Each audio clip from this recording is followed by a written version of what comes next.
பலருக்கு தெரியாத விஷயம், டாக்டர் கலைஞர் அவர்கள், முத்தமிழறிஞர் அவர்கள் முதல்வராக இருந்த காலத்திலே, டாக்டர் ராஜாராம் அவர்கள் அமைச்சராக இருந்த காலத்திலே என்னிடத்திலே ஐயா ராஜாராம் அவர்களோடு சொன்னார், ஒய்எம்சிஏ பட்டிமண்டபத்தில் பார்க்கிற போது, ஏயா நீ கோயில் குளம்னு பேசி வீணா போறியேன்னு தலைவர் கவலைப்படுறாரு, பையா நீ அங்க வந்து பாரு தலைவரை, கோயில் குளம்னு சொல்லி இப்படி பேசி வீணா போறிய, பா தலைவர் ரொம்ப வருத்தப்படுறாரு, உன்னை வர சொன்னாரு அப்படின்னு.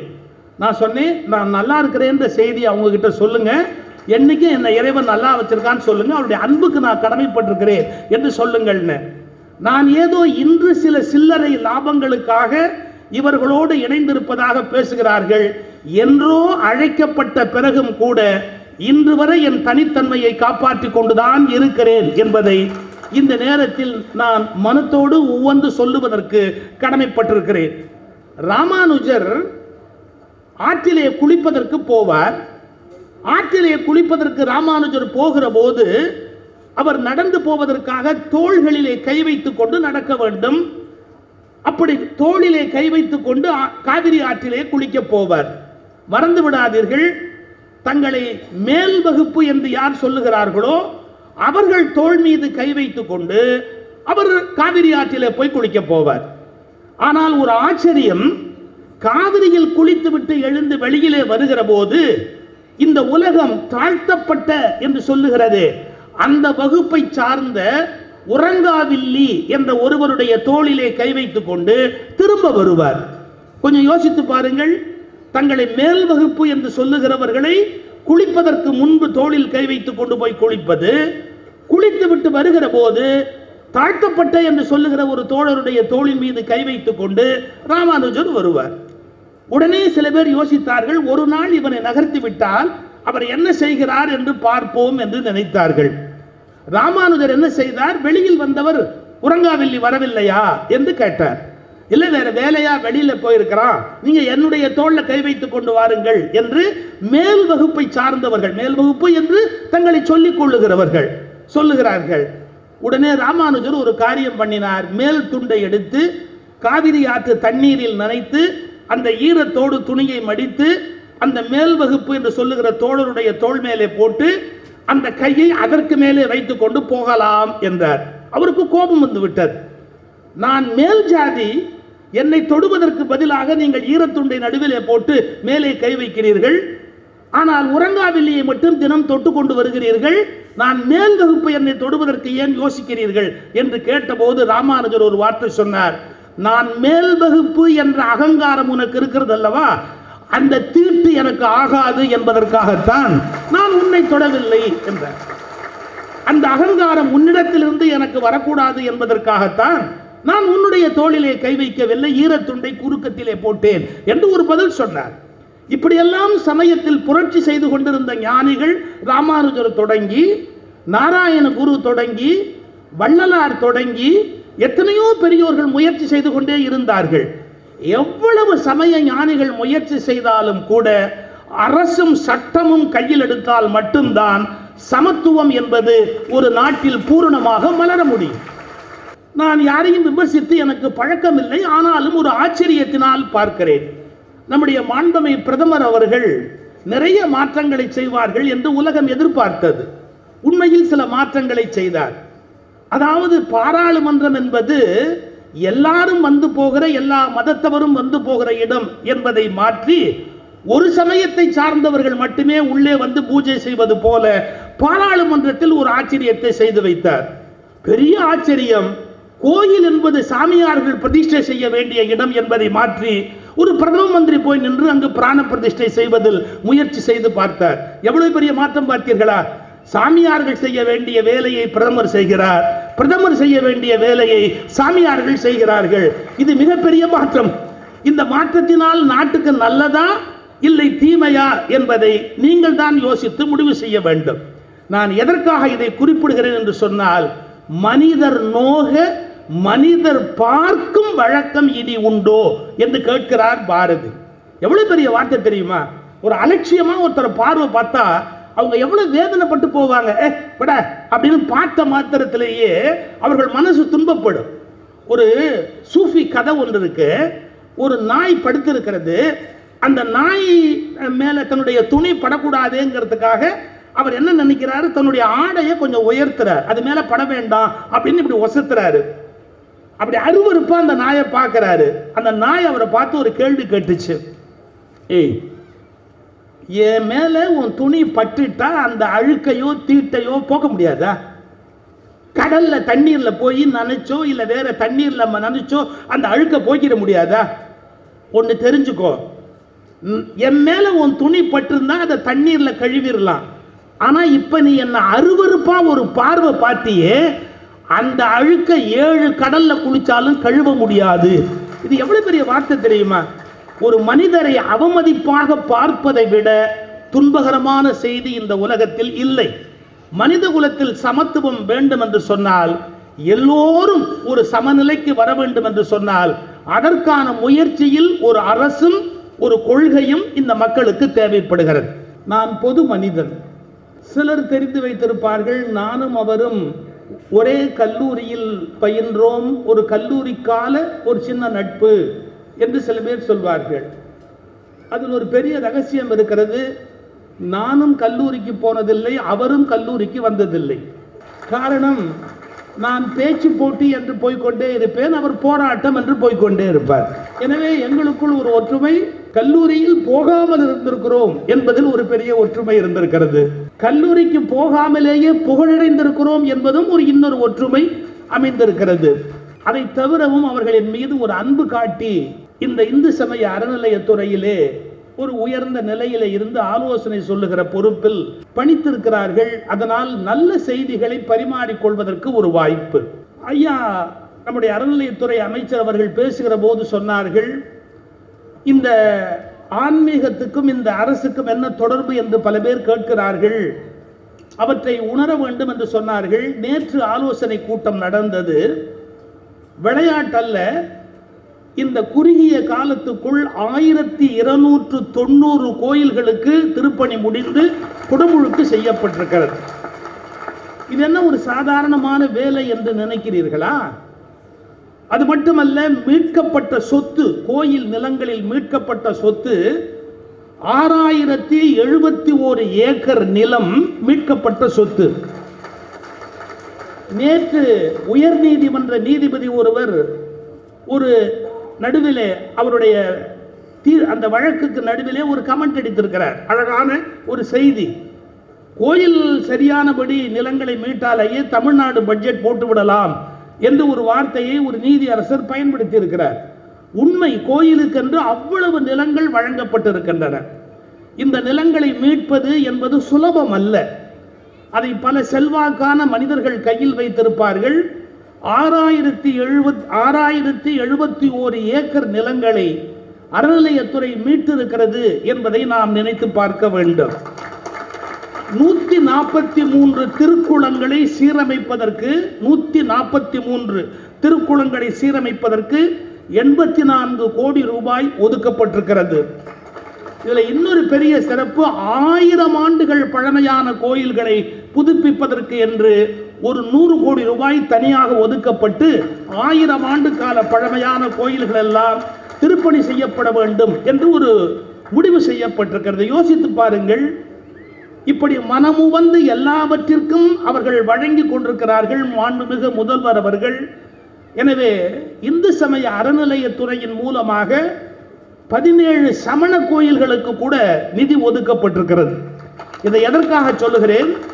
நல்ல காரியங்கள் நடப்பதற்கு எந்த வகையிலும் அவர்கள் குறுக்கே இல்லை, மாறாக கொடுப்பதற்கு தயாராக இருக்கிறார்கள். அந்த நிலையில் அதை ஒத்துக்கொள்வதில் என்ன கஷ்டம் இருக்கிறது? அதை பாராட்டுவதில் என்ன தவறு இருக்கிறது? அதனால் இப்படி ஒரு நல்ல காரியத்திற்கு அவர்கள் சிறந்த ஒரு மனிதரையும் தேர்ந்தெடுத்து அவரிடத்தில் பொறுப்பை ஒப்படைத்து இதை வெற்றிகரமாக செய்து கொண்டிருப்பதாலே அவருக்கு நம்முடைய வணக்கங்களையும் வாழ்த்துக்களையும் இந்த நல்ல நேரத்தில் நான் தெரிவித்துக் கொள்ள விரும்புகிறேன். இதை பற்றி சொன்னபோது எங்கள் மரியாதைக்குரிய மாண்புமிகு புதுவை கவர்னர் அவர்கள் ஒரு கமெண்ட் அடித்தார். இத்தனை கோயில் கும்பாபிஷேகம் இருக்க, ஒரு கோயிலுக்காக அவர் போனாரா என்று ஒரு கேள்வி கேட்டார். அவருக்கும் சேர்த்து தான் அவர் துணைவியார் போய் கொண்டிருக்கிறாரே, அது உங்களுக்கு போதாதா? யார் யாரிடத்தில் என்னென்ன பொறுப்பு என்று கொடுத்திருக்கிறார், அந்த வேலையை அவரிடத்தில் கொடுத்திருக்கிறார். அவர் போய் வருகிறார். நம்முடைய புதுவை கவர்னர் வருகிற எல்லா இடத்திலும் அவர் கணவர் வருகிறாரா என்ன? அதுபோல் அவரவருடைய வேலையை அவரவர்கள் பார்க்கிறார்கள் என்ற அளவிலே அவர்கள் அந்த அருமையான பணியினை சகோதரியாரிடத்தில் கொடுத்திருக்கிறார்கள். இதை பற்றி நாம் ஏன் யோசிக்க கூடாது என்று அவர்களுக்கு நான் பதில் சொல்ல கடமைப்பட்டிருக்கிறேன். எதனாலே நான் இந்த மேடைகளில் நிற்கிறேன் என்ற ஒரு கேள்வி எழுப்புகிறார்கள். எனக்கு எப்போதும் ஒரு கட்சி சார்ந்து வாழ்கிற பழக்கம் இல்லை. என்றாலும் எதற்காக இந்த மேடைகளில் வந்து நான் நிற்கிறேன் என்று என் மீது ஒரு விமர்சனத்தை முன்வைக்கிறார்கள். ஒரே காரணம்தான், இந்த உலகத்தில் வேறுபாடுகளும் மனித குலத்தில் பாகுபாடுகளும் மலிந்து கிடந்த காலத்தில் மனிதர்கள் எல்லோரும் சமம் என்பதை அறிவிப்பதற்கு ஒரு இயக்கம் தேவைப்பட்டது. அது சமய இயக்கமாக மட்டுமே இருந்தால் சமுதாயத்தில் அது வெற்றி பெற்றிருக்க முடியாது. அந்த சமய இயக்கமாக ராமானுஜரை போன்றவர்கள் முயற்சி எடுத்தாலும் கூட, வள்ளலாரை போன்ற கருணை முனிவர்கள் முயற்சி எடுத்தாலும் கூட அது முழு வெற்றி பெற முடியாதபடி சமய உலகத்தின் முயற்சி மறுபடி தோற்கடிக்கப்பட்டது. அந்த காலகட்டத்தில் இந்த முயற்சியை சமூகம் மேற்கொள்ள வேண்டும் என்று தந்தை பெரியார் முடிவு செய்ய, அதை அறிஞர் அண்ணா அவர்கள் வழிமொழிய, அதை ஆட்சி காலத்தில் செய்து காட்டிய பெருமை டாக்டர் கலைஞர் அவர்களுக்கு இருந்த காரணத்தால் இன்றைக்கு மனிதர்கள் அனைவரும் சமமாக இருக்க வேண்டும் என்கிற கோட்பாட்டை சட்டபூர்வமாக நிறைவேற்றி இருக்கிற ஒரே காரணத்தால் தான் இந்த மேடையில் நானும் நிற்க வேண்டிய கடமை எனக்கு இருக்கிறது. பாரதி சொன்னார், குலத்தாட்சி உயர்ச்சி சொல்லல் பாவம் என்று எழுதி வைத்தார். அதுதான் மனித நேயம். ஒரு மனிதனை அவமதிக்க கூடாது, நீ தாழ்ந்தவன் என்று சொல்லக்கூடாது. குலத்தாட்சி உயர்ச்சி சொல்லல் பாவம். நான் 50 ஆண்டுகளுக்கு மேலாக சமய மேடையில் பேசிக் கொண்டிருக்கிறவன். என்னை ஒரு பேச்சாளர் சொல்லுகிறார், அவர் ஒரு சூத்திர உபன்யாசகர் என்ற வார்த்தையை பயன்படுத்தினார். அவர் ஒரு சூத்திர உபன்யாசகர் என்று பேசுவது குலத்தாட்சி உயர்ச்சி சொல்லல் பாவம் என்ற பாரதி வரியை அவர் படித்திருந்தால் சொல்லி இருப்பாரா? அப்படியானால் சமய உலகம் சமத்துவத்தை கொண்டு வர வேண்டும் என்று விரும்பினால் கூட அதை சமூக ரீதியாக செய்வதற்கு சட்டமும் அரசும் தேவைப்படுகிறது என்ற காரணத்தால் தான் நான் இதை செய்வதற்கு தயாராக இருக்கிற இவர்களை வாழ்த்துகிறேன், பாராட்டுகிறேன். அவ்வளவுதான். எனக்கு சுயநலமான எந்த ஹிடன் அஜெண்டா எதுவும் கிடையாது. நான் எதையும் பெற வேண்டும் என்கிற எண்ணம் எனக்கு கிடையாது. இப்போது மனிதநேய விழாவுக்கும் இந்த ஐயா சேகர் பாபு அவர்கள் நடத்துகிற விழாவுக்கும் என்ன சம்பந்தம் என்று கேட்பீர்கள். ஒரு காலத்தில் கோயிலுக்கு போனால் விபூதி கொடுப்பார்கள், குங்குமம் கொடுப்பார்கள். நீங்கள் சில பெருமாள் கோயிலுக்கு போனால் வேண்டியவருக்கு பொங்கல் கொடுப்பார்கள், புளியோதரை கொடுப்பார்கள். ஆனால் இன்று அப்படி அல்ல. நீங்கள் இந்து சமய அறநிலையத்துறையினுடைய பெரிய கோயில்களுக்கு நீங்கள் போனால் காலை தொடங்கி மாலை முழுவதும் வருகிறவர்களுடைய பசி தீர வேண்டும் என்பதற்கான அன்னதானம் வழங்கப்படுகிறது. யாராக இருக்கிறார்கள் என்பதை பற்றியும் கவலை இல்லை, எல்லோருக்கும் அந்த கோயிலில் உணவு வழங்கப்படுகிறது. பள்ளிக்கூடங்களில் முதல்வர் அவர்கள் உணவு வழங்குவதை பற்றி அவர்கள் பேசினார்கள். அதுபோல் கோயிலுக்கு வருகிற பக்தர்களுக்கு உணவு வழங்க வேண்டும் என்கிற திட்டத்தை இப்போது நடைமுறைப்படுத்தி கொண்டிருக்கிறார்கள். இது மனிதநேயம் என்று நாம் கொண்டாட வேண்டிய ஒன்று இல்லையா? அது மட்டுமல்ல, நான் முதலிலேயே சொன்னேன், சமத்துவம் என்பது மிக முக்கியமான ஒன்று. பிறப்பு ஒக்கும் எல்லா உயிர்க்கும் என்று பேசுகிறார் திருவள்ளுவர். சமத்துவத்தை பலர் பல வகையில் முயற்சி செய்தார்கள். நம்முடைய ஆழ்வார்கள் ஆய்வு மையத்தினுடைய நிறுவனர் ஐயா டாக்டர் ஜெகத்ரட்சகன் அவர்கள் இங்கே இருக்கிறார்கள். ஐயா அவர்களுக்கு நன்கு தெரியும், சமத்துவத்தை நிறுவுவதற்கு எவ்வளவோ சமய ஞானிகள் பாடுபட்டார்கள். தமிழ் வழியில் வழிபாடு செய்ய வேண்டும் என்று சொன்னால் தமிழ் கோயிலுக்குள் நுழைய முடியாது என்று சொல்லுகிறார்கள். ஆனால் தமிழ் வழி வழிபாடு செய்ய வேண்டும் என்பதை இந்த அரசு விரும்புகிறது. தமிழில் குடமுழுக்கு செய்யப்பட வேண்டும் என்பதை இந்த அரசு விரும்புகிறது. இதற்கான ஆலோசனைகளை வழங்குவதற்காக எங்களை நியமித்திருக்கிறார்கள். தமிழ் வழி அதை வழிபாட்டை நிகழ்த்துவதற்கு ஆகமங்கள் தடையாக இருக்கின்றனவா என்று ஒரு கேள்வி கேட்கிறார்கள். கொஞ்சம் அரசியலும் சட்ட அறிவும் உடையவர்களுக்கு புரியும்.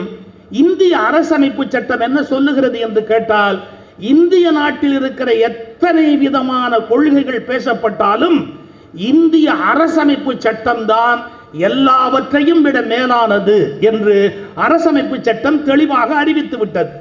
ஒவ்வொரு மதத்துக்கு என்று ஒரு பழக்கம் இருக்கலாம், ஒவ்வொரு மதத்துக்கு என்று ஒரு நூல் இருக்கலாம், ஒவ்வொரு மதத்துக்கு என்று ஒரு விதி இருக்கலாம். எந்த விதி எந்த மதத்தில் இருந்தாலும் எல்லாவற்றையும் விட இந்திய அரசமைப்பு சட்டம் தான் வலிமையானது என்பதை உச்சநீதிமன்றம் தெளிவாக கோடிட்டு காட்டியிருக்கிறது. எனவே சமயங்களில் சமத்துவத்தை கொண்டு வர வேண்டும் என்று விரும்பினாலும் கூட சட்டமும் நீதிமன்றமும் முடிந்தால் மட்டும்தான், முயன்றால் மட்டும்தான் முழுமையான சமத்துவத்தை காண முடியும் என்பதை நாம் புரிந்து கொள்ள வேண்டும்.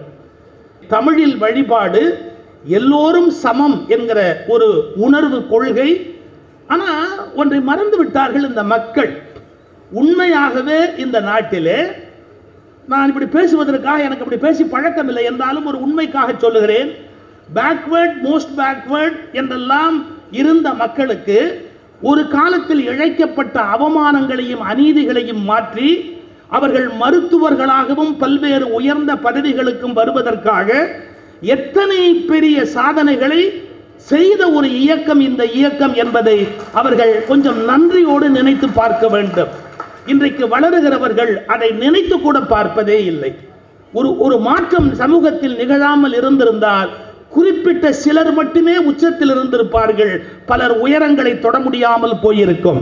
எனவே பலர் உயரங்களை தொடுவதற்கு தேவையான சமய சமூக சமத்துவத்தை இவர்கள் முன்வைத்த ஒரே காரணத்தினால்தான் இன்றும் அவர்களோடு நான் இருக்க வேண்டிய ஒரு நிலையில் இருக்கிறேன் என்பதை என்னுடைய மனதில் இருக்கிற கருத்தாக தெரிவித்து, நம்முடைய மாண்பமை முதல்வர் அவர்கள் நீண்ட உடல் நலனோடு ஆரோக்கியத்தோடு ஆயுளோடு வாழ வேண்டும். நேற்று அவர்களை சந்திக்கிற வாய்ப்பு எங்களுக்கு அறநிலையத்துறை கூட்டத்தில் கிடைத்தது. ஒரு வார்த்தை சொன்னேன், ஒரு நாள் உங்களுடைய பிறந்த நாள், மற்ற எல்லா நாளும் உங்களுக்கு சிறந்த நாள் என்று அமைய வேண்டும் என்கிற வாழ்த்துக்களை இந்த நேரத்தில் தெரிவித்து, நான் மிகுந்த மரியாதைக்குரிய நீர்வளத்துறை அமைச்சர் அவர்களையும் எங்கள் நயவுரை நம்பி அவர்களையும் இந்த மேடையில் சந்திக்கிற வாய்ப்புக்கு நன்றி பாராட்டி வணங்கி விடைபெறுகிறேன். வணக்கம்.